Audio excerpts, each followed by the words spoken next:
بسم الله الرحمن الرحيم waxaan rabnaa in bulshada Soomaaliyeed ay u soo bandhigno howlgalkii samakaab oo ay wadeen ciidanka booliiska Soomaaliyeed gaar ahaan qaybta guud ee booliiska Soomaaliyeed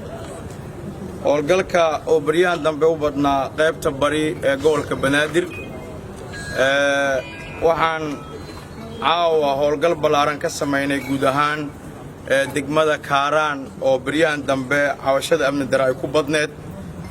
oo ay ku badnaayeen ciyaal weero iyo kuwa tuugada ah ee dhaca bulshada Soomaaliyeed caawa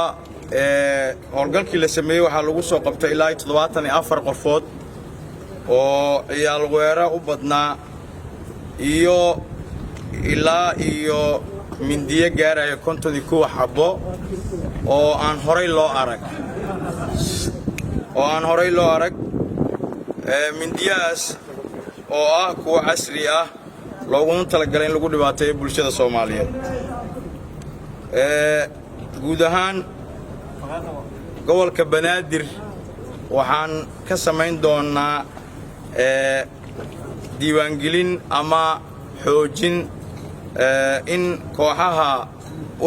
isku baxaystay inay la diriraan bulshada Soomaaliyeed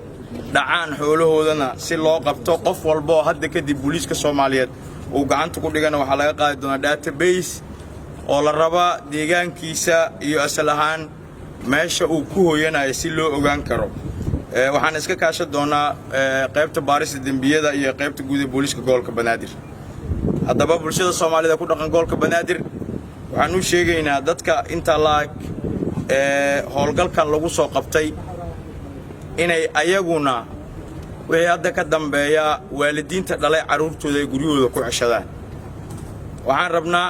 sida hore baan u joojinay in 6 saac wixii ka dambeeya uu sabajaaj soo karin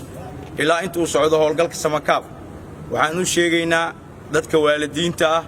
ee ku nool gobolka Banaadir inay caruurtooda ka adkaadaan waxaan kaloo rabnaa inaan raacino in caawa ay la yaab nagu noqotay in dadka cabanaya inay magaalada ay amni darro ku joogaan oo amni darro ay dareemayaan idaacadii ka sheegay oo caawa ayagana guryahooda laga soo qabtay wax walba wixii amni darrada kaabay oo dharkii ciidanka ay guryahooda ku xareysteen iyo waliba ay ayagu idaacada ka qirteen inay hub hataa haystaan oo guryahoodii lagu soo qabtay tuuta intaan la eg ee amni darrada lagu fuliyo waa kuwa habeenkii loo dhiibo qofka loo giliya dabadeedna markuu amni darrada ku soo sameeyo mobilada ku soo dhaca laga xareeyo waxaan uga digaynaa in bulshada Soomaaliyeed qofkii gurigiisa lagu arko dhar ciidan asagoon askari ahayn ay muhiimadeedu tahay inuu kaabo u yahay amni darrada magaalada ka jirta qof walba oo gurigiisa tuuta asagoon askari ahayn tuuta haysta maxay macnaheedu tahay waxa bulshada lagu dhacaya tuutaha ciidamada lagu sheegay inay wax dhacayaan ma ahan ciidamada ee waa dad tuutaha ciidamada isticmaalay sidaa darteed bulshada Soomaaliyeed gobolka Banaadir ku dhaqan qof kasta ee gurigiisa hadeertan tuuto ku og ha ku wareejiyo laamaha amniga cidii asagoon askari ahayn sarkaal ahayn ama guriga ay askari degan yahay askariina la aqoonin waxay la mid tahay inuu kaawo u yahay amni darrada waxyaabaha aan la dirirayn ay kookayin waana mahadsantii